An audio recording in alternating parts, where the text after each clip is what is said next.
No? You didn't like it? Winter red flesh. Mm-hmm. I say, that's rather good. It's one of the better ones here in the orchard so far. Wow. Professor Chris.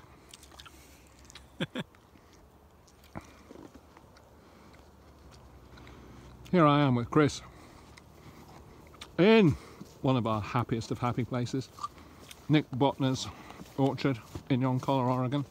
You can see it's looking a little overgrown these days. Nick passed a couple of years ago, and so the narrative changes somewhat. But this glorious experiment in beauty and truth remains foundational to the work of the Agrarian Sharing Network.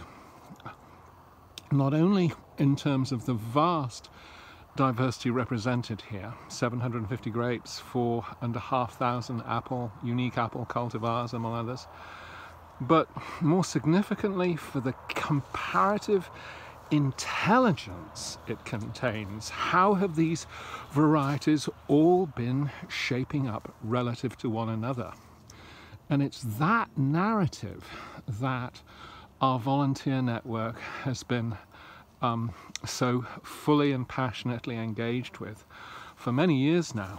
And it's what essentially has given us the ability to identify, target, collect and distribute those varieties we've identified as future heirlooms, those cultivars we believe hold most promise for supporting the re-inhabitory food shed movement in the decades and indeed centuries ahead.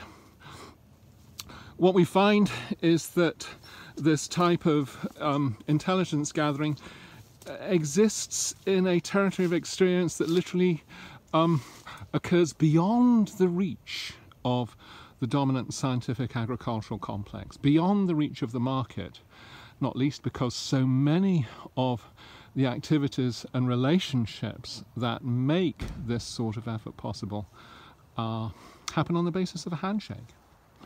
And likewise, because so many of the qualities and characteristics that we're looking for in fruit are not characteristics that the trade is remotely interested in. One of the reasons we're in here right now, for example, is to take a look at which varieties of fruit are still hanging on trees and vines, for example. Most commercial growers are not going to be remotely interested at looking at, for example, at a grapevine or grapevines that look like this. But as far as the homestead level goes, having grapes that hang on late, for example, is something we're really interested in. Take a look at this little character, for example. These grapes haven't been cared for really in a few years now. I suspect with some lovings it would do really well. How do they taste? Oh wow, they're still good. And the name?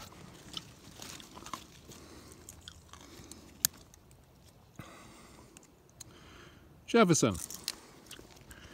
The perfect cultivar for the yeoman homesteader wanting a table grape late in the season.